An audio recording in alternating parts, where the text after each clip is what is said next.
Welcome to Man Does Tech, where I solve the problems you didn't even know you had. You begin by installing and verifying Ffmpeg so you can act immediately. Use Homebrew. Install Ffmpeg with the codecs you need, then run Ffmpeg version to confirm it's available.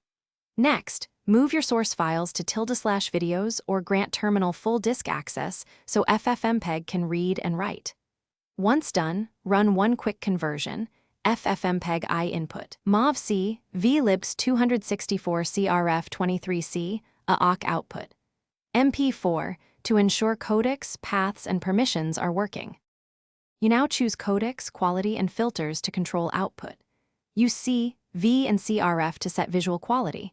Lower CRF means better quality but larger files. For resolution changes, apply VF scale equals width, height, and pad to preserve aspect ratio. This keeps content centered.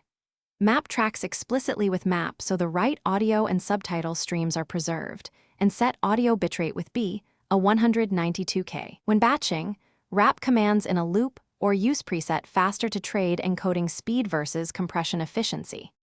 You finish by selecting the container and doing a final verify. Choose MP4 for broad device support, WebM for open web needs, or MOV for editing. To concatenate without re-encoding, create a concat file and run ffmpeg f concat safe 0 ilist. txtc copy output. Ext. After producing output, probe with ffprobe to inspect streams and metadata. If something goes wrong, generate a verbose report using report and rerun with loglevel debug to identify missing codecs, path issues, or permission errors.